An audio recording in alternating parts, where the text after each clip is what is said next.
변방이 아닌 정치 중심에 서고 싶은 내 남자의 유쾌, 상쾌, 통쾌 정치 토크쇼 정치인싸 늘 함께하는 이분들 소개해드립니다. 현근택, 신장식, 김태현 변호사 그리고 이준석 미래통합당 전 최고위원 함께하겠습니다. 어서 오십시오. 네, 안녕하십니까. 네 분 다 모인다는 것 자체가 반갑네요, 진짜. 그렇죠. 우리 허한 아나운서. 그리고 지금 뭐 라디오로는 지금 보시지는 못하겠지만 유튜브 방송을 보시는 분들은 아마 지금 뭔가 좀 달라졌다는 걸 느끼실 텐데. 저희가 지금 이 게스트분들과 진행자 사이에 다 가림막을 설치를 했습니다. 이게 이 얘기를 안 할 수가 없네요. 사실 지난주하고는 일주일 사이에 이 코로나 상황이 너무나도 확 달라져 버렸습니다. 이게 확진자 증가세가 거침이 없는데 뭐 이견이 있으실 수도 있을 것 같습니다만 통계적으로 봤을 때는 어쨌든 지난주 말에 있었던 이 광화문에서 있었던 집회가 기폭제가 된 거는 사실인 것 같습니다. 그래서 이제 그 얘기부터 좀 나눌 수밖에 없는 상황인데 지금 일단 세 분이 그 법조인이시니까 서울시가 집회금지 행정명령 내렸잖아요, 그죠?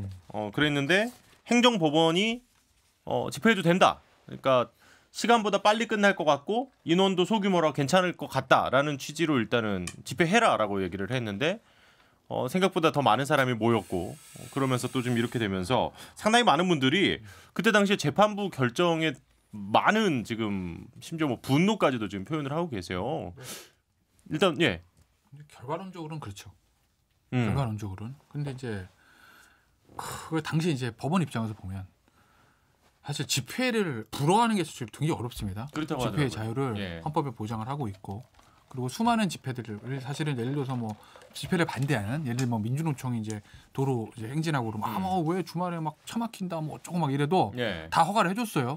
집회 자유가 보장이 되니까 그런 차원에도 좀 본 것 같고 좀 어떻게 보면은 굉장히 좀 타이밍이 안 좋았던 게 그러니까 사실은 지금 이제 슬슬 뭐 광화문 집회에서 걸린 분들 한 60명 나오는긴 하는데 광화문 집회가 지난 주말에 있었거든요. 그럼 사실 지금 월, 화, 수 요 3일 동안 나왔던 사람들은 광화문 집회보다 그 이전에 사실은 발병한 사람들이라는 게 맞죠. 잠복해 생각을 해보면. 어쨌든 사랑제일교회 출신들이 네, 사랑제일교회나. 예. 근데 이제 사랑제일교회 출신들이 막 확진되기 시작한 게 만약에 지난주에 집회하기 전에 허가 신청을 했을 때 법원에 심리하기 전에 하루 이틀 전에 좀 막 나왔으면 이거 봐. 사랑제일교회 이렇게 많이 나오는데 이 사람들이 집회 많이 가니까 위험할 수도 있겠는데 하고 불허를 할 수도 있었을 수도 있어요. 근데 당시에 심리하는 그날 기준으로 보면 뭐 사랑제일교회 바로 황자가 막 나오고 또 이런 건 아니었거든요. 예. 그러니까 타이밍이 정말 어떻게 보면 진짜 막 불운해 저는 연속이었다 이렇게 저는 보는 거죠. 근데 이게 문제는 뭐냐면 저는 처음에 그 집회 왔을 때 집회 시위의 자유를 누구보다도 제가 옹호하는 사람인데 그렇죠. 문제는 그래서 굉장히 조심해야 된다. 이거 굉장히 신중해야 된다. 그런데 이중잣대가 적용됐다면 문제다라는 말씀을 드렸는데 예. 이중잣대라고 해석이 되는 그럴 법한 얘기들이 쭉 있는 거예요. 그러니까 2020년 6월 달에 아시아나항공 노조 등이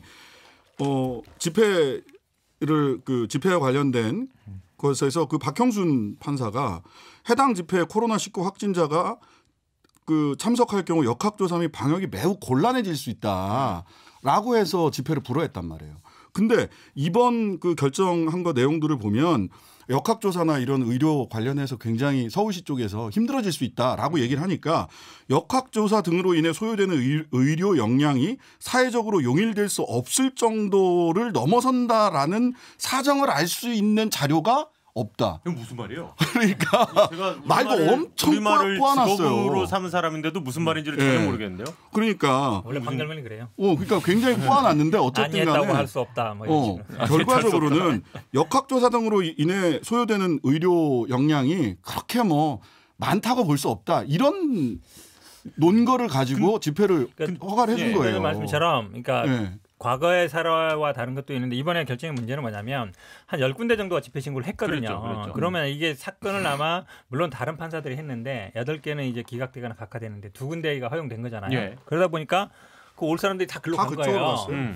이러면 사실은 물론 뭐 판사의 재판의 독립성도 있고 이러지만 이걸 차라리 전부를 기각하든가 전부를 인용하든가 그렇죠. 이랬으면 한 군데 이렇게 몰리거나 이러지 않고 분산됐을 수 있는데 그러니까 저는 물론 뭐 판사의 독자적인 권한이고 뭐 이렇게 접수하는 순서대로 하게 돼 있어요. 예. 그러다 보니까 그렇긴 한데 좀 그런 데서 저는 좀 문제가 있다고 봐요. 근데 제가 약간 궁금했던 건 그 처음에 나왔을 때 판사가 그렇게 얘기를 했잖아요. 그러니까 뭐 시간도 뭐 4-5시간이면 끝날 그렇죠. 것 같고 사람도 한 뭐 100명 사람도 한 100명 정도 모일 것 같고 아니 근데 이걸 어떻게 단정적으로 판사가 1m씩 거리도 충분히 이렇게 얘기를 같고. 했어요. 신고 내용과 달리 이루어질 것이라고 미리 단정할 수 없다라고 얘기를 했어요. 근데 이분이 기존에 그쪽에서 광화문에서 이루어졌던 집회 양상들 그러니까 작은 집회들이나 이렇게 집회들을 여러 군데 신고해 놓고 그게 사실은 하이브리드가 돼버리는 이 양상들을 조금 알고 있었다면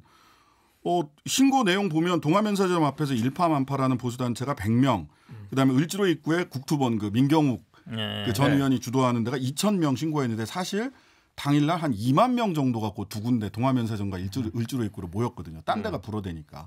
근데 이걸 어떻게 신고 내용과 달리 이루어질 것이라고 미리 단정할 수 없다라고 미리 단정을 하셨는지 저는. 네, 그래서 아까 여기 오기 전에요. 예. 서울 경찰청 갔다 왔어요. 민경욱 의원 고발하러. 왜냐면 사실은 지금 정확히 지적하셨는데 그러니까 이게 허가받았으니까 문제 없다 이렇게 아마 이제 주장할 것 같은데 결국은 시간이라든지 장소라든지 인원이라든지 굉장히 오버했거든요. 근데 이게 결국은 뭐 지금 김태현 변호사는 뭐 큰 계기가 안 됐다 그러는데 그분들이 이제 전세버스 전국에서 쫙 타고 왔단 말이죠. 그리고 실내에서 감염이 안 된다 그래도 결국은 나타나고 있잖아요. 지금 몇몇 분들 최명진 의원이나 뭐 그 신의 한수나 이런 분들이 어쨌든 야외에서 됐을 가능성이 많은데 그분들이 쭉 다 또 전세버스 타고 내려간단 말이죠. 그럼 전국으로 이렇게 쫙 퍼지기 정말 어찌 보면 좋은 구조를 만들어 놓은 건데 그러니까 경찰이 사실은 집시법 물론 저도 뭐 집회 자유는 보장된다 보는데 계속 거리 두십시오, 해산하십시오 계속 권고했거든요. 근데 그분들이 어찌 보면 안 들은 거예요. 사실 떨어지십시오 계속 이러는데 사실은 좀 떨어져만 있고 마스크만 썼어도 되는데 근데 사실 그걸 별로 안 지켰어요. 그래서 저는 뭐 이런 거에 대한 물론 판사의 판결에 대한 아쉬움도 있지만 사실은 민경욱 의원이 판 깔아준 거거든요. 아까 4.15 국토본에서 신고하고 이제 거기서 어쨌든 무대 설치하고 마이크를 작게 했으니까 사람들을 저는 뭐 법적인 책임도 좀 져야 된다고 봐요. 제가 이제 사실 이번 선거 끝나고 4월 15일 총선 끝나고 나서 좀 한 6개월 쉬려고 그랬어요. 방송 등산이 많이 했고 선거대 지쳤고 했는데 그런데 바로 방송 끌려 나오게 된 계기가 바로 그 부정선거 그 담론 때문이거든요. 그렇죠. 근데 제가 이제 저는 이제 뭐 방역의 측면에서나 이런 것보다도 그러니까 이 테마를 계속 갖고 가는 것 자체, 그러니까 그분들이 계속 이제 사실 주류 이제 보수 세력 또는 미통당 주류 세력과는 다른 메시지를 통해 가지고 약간 자가 면역성으로 미래통합당 공격하기 위한 소재로 이걸 많이 쓰거든요. 부정선거나 이런 거를. 이번에 차명진 의원이 그 시위 갔다 오셔서 쓴 건지 가기 전에 쓴 건지 모르겠지만 가기 전에 페이스북 보면 뭐라 되어 있냐면은 이준석, 김종인, 박형준, 김무성 등의 간담을 서늘하게 한다. 그건 가기 전. 그러니까 이런 거잖아요. 보니까 이게 그러니까 많은 분들은 저희 미래통합당의 이제 소위 말하는 책임 있는 사람 입장에서는 황당한 거예요. 보면은 그 집회 구호 중에 하나 그거라니까요. 이준석과 박형준과 김무성과 김종인의 간담을 서늘하게 하겠다거든요. 근데 저희가 한 통속으로 엮인다는 것 자체가 어이없는 거잖아요. 그러니까 저희한테 왜 그분들 통제하지 않냐 그러는데 그분들의 애초에 구호 자체가 반미래통합당이에요. 일단은 그거는 잠시 후에 좀 길게 얘기를. 그러니까 제가 그래서 이게 뭐냐면 지금 이제 결국 보수 진영 입장에서는 이분들을 어떻게 손절하느냐 또는 이분들과 차별성을 두느냐가 이제 문제인 건데 저는 사실 주호영 원내대표가 여기에 대해서 미온적인 메시지를 내서는 안 된다 이런 생각을 미온적이야. 해요.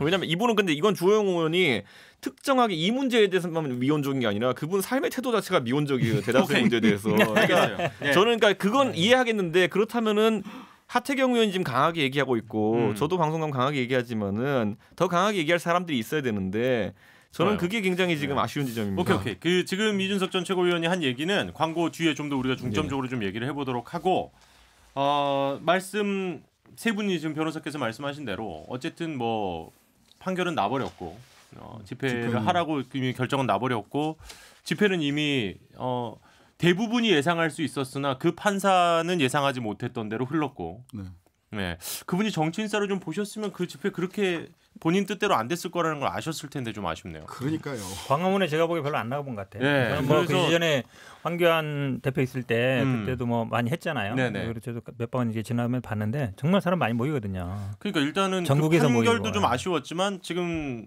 뭐 김태현 변호사 말씀하신 대로 당시에는 확진자가 그렇게까지 할 걸로 예상할 수는 없다고 일단 가정하더라도 인원이 그렇게 얼마 안 모일 거고 집회 시간도 빨리 끝날 것 같다라는 자의적 해석은 많은 국민들이 지금 당연히 지금 상당히 기분 나쁘죠. 그렇죠. 아니 문제 있다고 보는 거죠. 문제 있죠. 사실은 중요한 건 지나간 거 잘잘못 따져봐야죠. 맞아요. 왜냐하면 솔직히 말하면 이런 얘기도 있잖아요. 예를 들면 뭐 정부가 긴장의 끈을 너무 빨리 풀어서 소비 쿠폰 나눠주고 무슨 뭐 저 여행 가시라고 하고 휴일 하나 만들고 그것도 결과적으로 잘못된 거죠. 그죠? 근데 또 반대로 생각해 보면 당시에 확진자 확 줄었거든요. 네. 자영업자도 죽어납니다. 그렇죠. 경제도 살려야 되잖아요. 국민들 지치고. 그러니까 정부 입장에서는 야 그럼 소비 쿠폰 나눠줘 좀 활성화시키자라고 할 수도 있는 그 당시 시점에서 보면. 근데 그것도 다 돌아가서 보니까 그때 잘못했네. 라고 해서 또 무조건 좀 비판은 저는 받지는 않다. 그때 당시에 얼마나 최선의 선택을 했느냐가 중요한 거니까. 그렇다고 보고 근데 이제 권 변호사 얘기는 좀 저는 좀 반박 안 할 수가 없어. 자꾸 얘기하는데 왜냐면 저렇게 얘기하는데 왜냐면 정부를 아니 사실은 왜냐면 그 당시 우리가 뭐 쿠폰 나눠주고 뭐 임시 휴일하고 이런 것들은 사실 소비 진작 차원이에요. 어찌 보면 굉장히 이제 자영업자도 어렵고 영업가 어렵고 그다음에 뭐 공연업계 어렵잖아요. 그러면 이제 최소한의 것을 하는 건데 그분들은 방역 지침이 잘 따라요. 기본적으로 뭐 거리도 유지하고 마스크도 쓰고 잘 하거든요. 근데 이번에 하셨던 이제 뭐 정광훈 목사나 아니면 뭐 민경욱 전 의원이나 이런 분들은 방역 지침에 대해서 일단 잘 안 따라요. 안 따르고 정부 이런 어떤 뭐 거리 유지하십시오, 마스크 쓰십시오, 검사 받으십시오. 다른 데 가보세요. 뭐 해운대 자꾸 얘기하시는데 거기에서 만약에 문제가 생기면 그분들 아마 다 제가 보기엔 자진해서 검사 받을 것 같거든요. 네. 그런 차이가 있는 거예요. 결국은 도주하신 분들 막 나오고 그러니까요. 더 아니 나는 막 불안해지고. 껴안고 막 뭐 침 뱉고 막 참 진짜 그런 네, 제가 분들은 보기에는 진짜 답답하더라고요. 알겠습니다. 어쨌든 뭐 김태균 변호사 말씀하신 대로 이미 지금 일파만파 다시 한번 아마 거의 지금 우리 코로나 시작되고 이 시기가 시작되고 가장 큰 위기는 지금인 것 같다는 이번 주말인 것 같아요. 공포감이 제가 느껴져요. 이번 네. 주말 이번 개인적으로 주말인 것 같아요. 네. 코로나를 무서워한 적이 한 번도 없었어요. 네, 마스크 잘 쓰고 멀쩡한데. 근데 요새는 좀 무섭더라고요. 무섭죠. 그러니까 이제 우리 방송을 들어올 때는 열을 재잖아요. 네. 예전에는 그냥 빨리 재주세요 하고 올라갔는데 지금은 신경 쓰면 뭔가 긴장하면서. 야, 긴장해. 야, 이거 뭐 어떻게 혹시 말해 삐 빨간 불이로 으아 이거 아니에요. 그래서 참 이게 이 공포감이 짓누르는 게 보통 문제 아닌 거죠.